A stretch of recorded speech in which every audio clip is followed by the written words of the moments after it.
मंत्रिमंडल के मेरे सहयोगी डॉक्टर जितेंद्र सिंह जी, शक्तिकांत दास जी, डॉक्टर सोमनाथन जी, अन्य वरिष्ठ अधिकारीगण, देश भर से जुड़े सिविल सर्विसेज के सभी साथी, देवी और सज्जनों, आप सभी को सिविल सर्विसेज डे की बहुत बहुत शुभकामनाएं।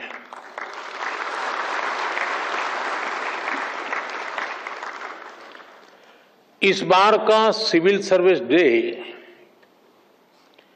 कई वजहों से बहुत विशेष है। इस साल हम अपने संविधान का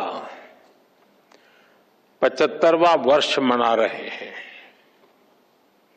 और ये सरदार वल्लभ भाई पटेल जी की 150वीं जयंती का भी साल है। 21 अप्रैल 1947 को सरदार वल्लभ भाई पटेल ने आप सभी को स्टील फ्रेम ऑफ इंडिया कहा था। उन्होंने स्वतंत्र भारत की ब्यूरोक्रेसी की नई मर्यादाएं तय की थी।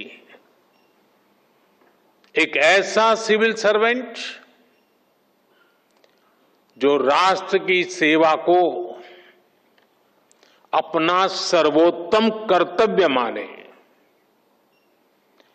जो लोकतांत्रिक तरीके से प्रशासन चलाए, जो ईमानदारी से, अनुशासन से, समर्पण से भरा हुआ हो, जो देश के लक्ष्यों के लिए दिन रात काम करे।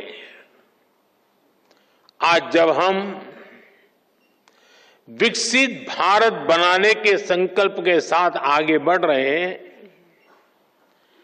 तो सरदार वल्लभ भाई पटेल की ये बातें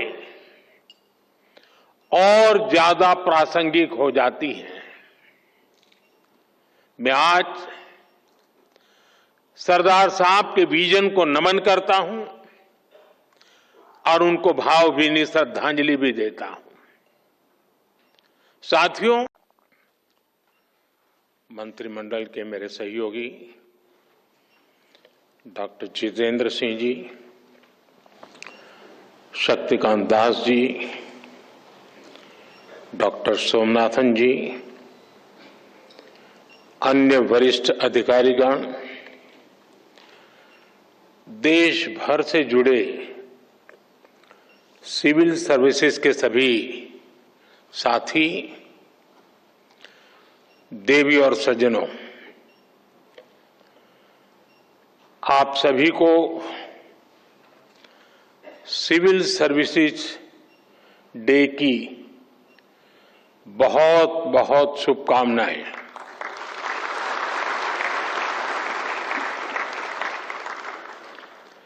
इस बार का सिविल सर्विस डे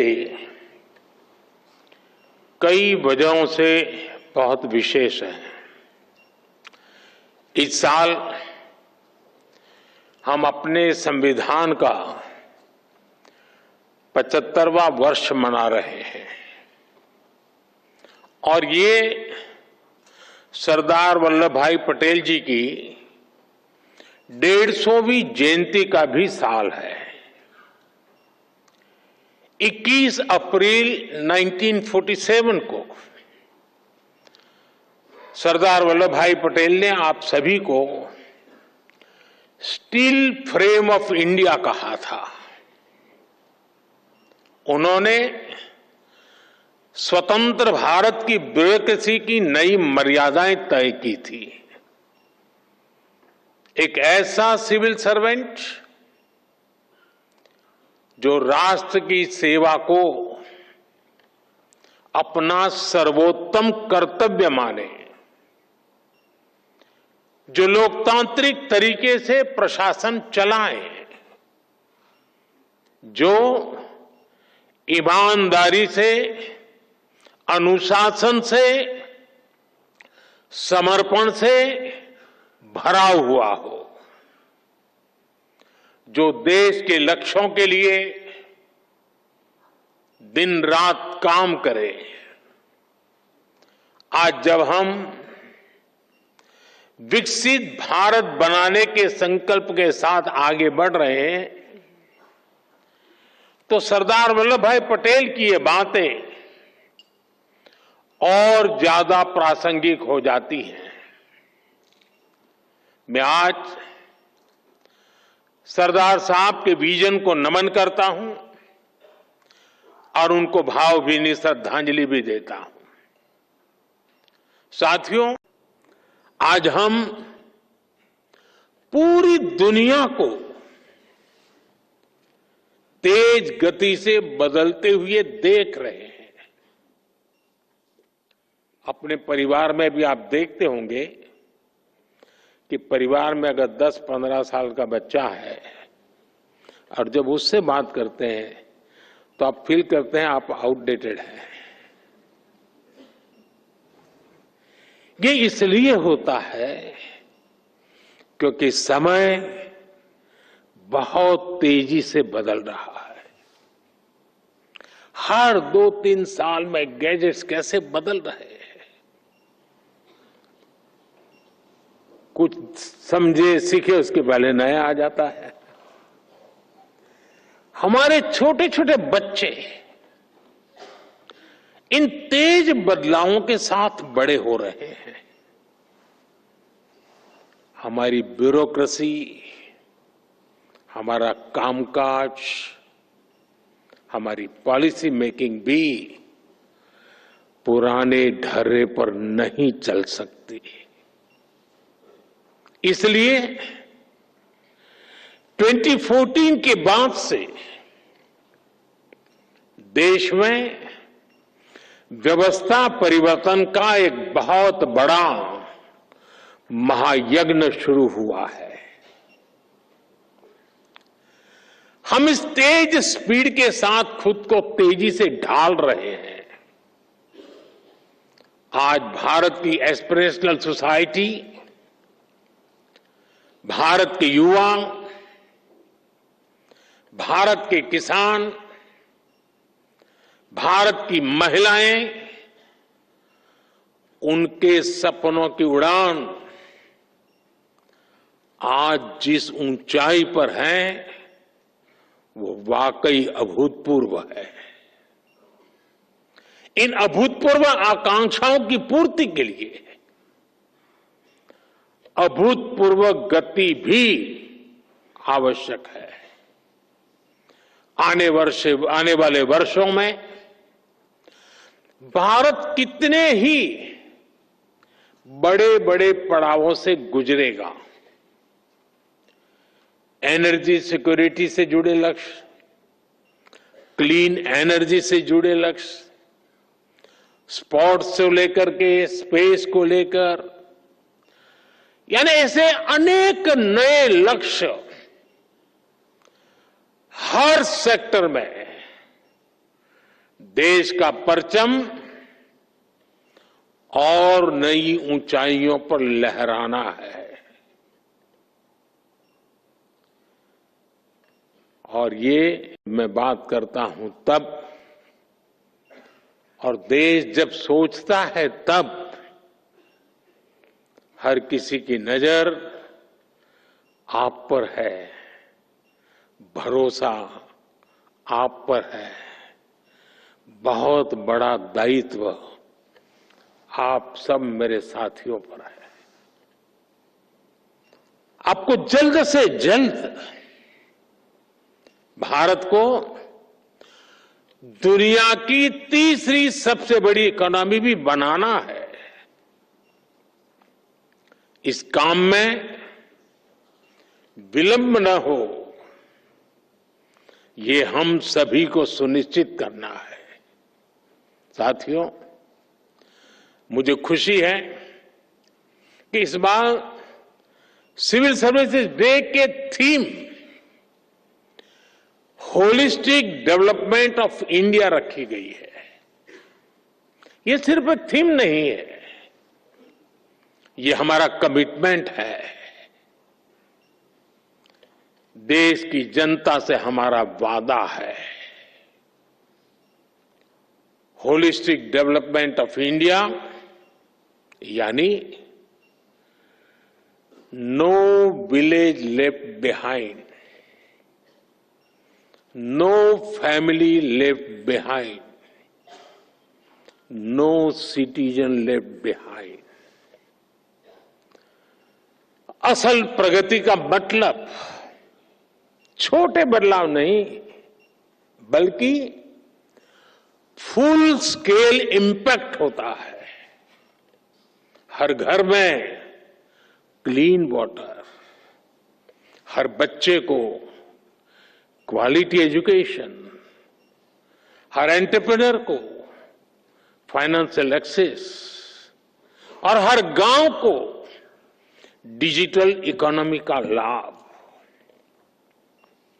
ऐसी ही बातें हैं जो होलिस्टिक डेवलपमेंट, मैं मानता हूं, क्वालिटी इन गवर्नेंस सिर्फ स्कीम्स लॉन्च करने से नहीं आती, बल्कि क्वालिटी इन गवर्नेंस इससे तय होती है कि वो स्कीम कितनी गहराई तक जनता के बीच पहुंची और उसका कितना रियल इंपैक्ट हुआ। ऐसी ही बातें हैं जो होलिस्टिक डेवलपमेंट, मैं मानता हूं, क्वालिटी इन गवर्नेंस सिर्फ स्कीम्स लॉन्च करने से नहीं आती, बल्कि क्वालिटी इन गवर्नेंस इससे तय होती है कि वो स्कीम कितनी गहराई तक जनता के बीच पहुंची और उसका कितना रियल इंपैक्ट हुआ। आज राजकोट हो, गोमती हो, तिनसुकिया हो, कोरापुट हो, ऐसे कितने ही जिलों में हम यही इंपैक्ट देख रहे हैं। स्कूल में अटेंडेंस बढ़ाने से लेकर सोलर पावर तक अनेक जिलों ने बहुत अच्छा काम किया और जो तय किया वो पूरा करके दिखाया और उसमें से कई जिलों को आज पुरस्कार दिया गया है। मैं इन सभी जिलों और योजनाओं से जुड़े साथियों को भी आज विशेष बधाई देता हूं।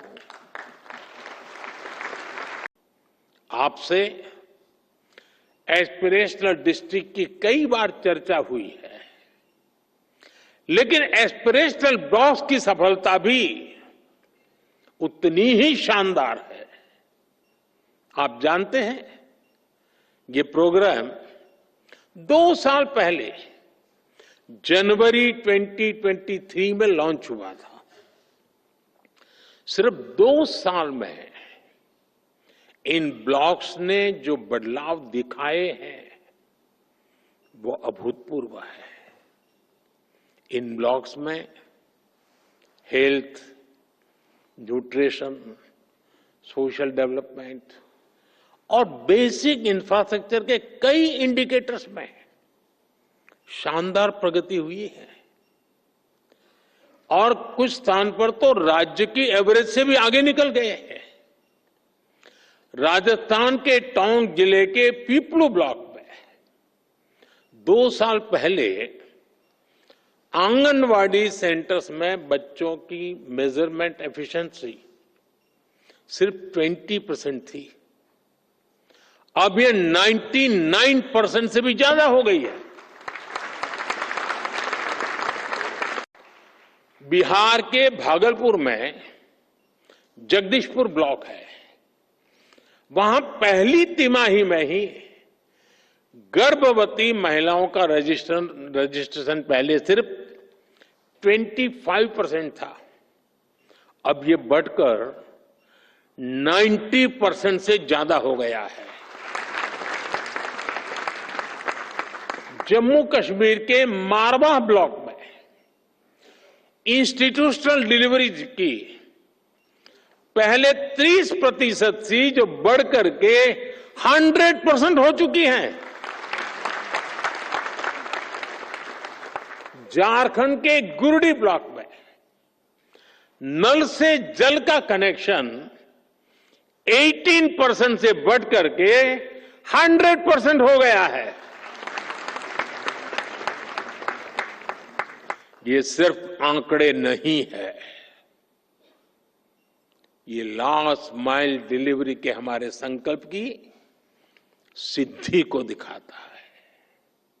ये दिखाते हैं कि सही इंटेंट, सही प्लानिंग और सही एग्जीक्यूशन से दूर दराज के हिस्सों में भी इच्छित परिवर्तन संभव है। पिछले 10 सालों में भारत ने कई ट्रांसफॉर्मेटिव बदलाव करके दिखाए हैं, उपलब्धियों की नई ऊंचाई को छुआ है। भारत आज सिर्फ ग्रोथ की वजह से नहीं जाना जा रहा, बल्कि गवर्नेंस, ट्रांसपेरेंसी और इनोवेशन के बेंचमार्क्स आज भारत सेट कर रहा है।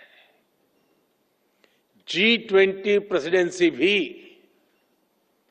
इसका एक उदाहरण है। 60 से ज्यादा शहरों में 200 से ज्यादा मीटिंग्स, इतना बड़ा और इंक्लूसिव फुटप्रिंट G20 के इतिहास में पहली बार हुआ।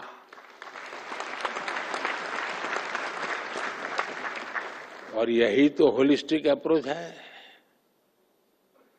जन भागीदारी की अप्रोच ने G20 को एक जन आंदोलन बना दिया। स्कूल में 8वीं कक्षा का बच्चा भी चर्चा करता था G20 हो रही है, और दुनिया ने भी माना India is not just participating, it is leading. पिछले 10-11 साल की देश की जो सफलताएं रही है, उन्होंने विकसित भारत की नींव को बहुत मजबूत किया है। आज देश इस मजबूत नींव पर विकसित भारत की भव्य इमारत का निर्माण शुरू कर रहा है। लेकिन निर्माण की इस प्रक्रिया में हमारे सामने चुनौतियां कम नहीं है। भारत अब दुनिया का सबसे अधिक जनसंख्या वाला देश बन चुका है। ऐसे में बेसिक सुविधाओं की सैचुरेशन हमारे लिए प्राथमिकता होनी चाहिए। आपको लास्ट माइल डिलीवरी पर हमेशा बहुत ज्यादा फोकस करते रहना है। समय के साथ देशवासियों की नीड्स और एस्पिरेशंस दोनों तेजी से बदल रही है। अब सिविल सर्विस को कंटेम्पररी चैलेंजेस के हिसाब से खुद को एडेप्ट करना होगा, तभी वो रिलेवेंट बनी रह सकती है। हमें खुद के लिए नई नई कसौटियां भी नित्य बनाते रहना होगा और हर कसौटी को पार करते रहना होगा। और सफलता की सबसे बड़ी कुंजी यही है कि खुद को चुनौती देते रहो। कल किया था वो संतोष के लिए नहीं था, कल जो पाया था वो चुनौती का कारण बनना चाहिए, ताकि कल मैं उससे ज्यादा कर पाऊं। अब सिर्फ पिछली सरकारों से तुलना करके अपने काम, अपनी परफॉर्मेंस को हम तय नहीं कर सकते। मेरे पहले डिस्ट्रिक्ट में फलाने भाई थे, उन्होंने इतना किया, मैंने इतना कर दिया, जी नहीं। अब हमें अपनी कसौटी बनाना है 2047 के विकसित भारत के लक्ष्य से हम कितना दूर है, हम कहां तक पहुंचे हैं। वो हिसाब किताब का वक्त समाप्त हो चुका है। अब जहां है वहां से जहां जाना है वहां अभी कितनी दूरी बाकी है। उस दूरी को पाटने का मेरा रोड मैप क्या है, मेरी गति क्या है, और मैं औरों से जल्दी 2047 तक कैसे पहुंच करके सारे लक्ष्यों को प्राप्त कर लूं, यही हमारा सपना, यही हमारा मकसद, यही हमारा लक्ष्य होना चाहिए।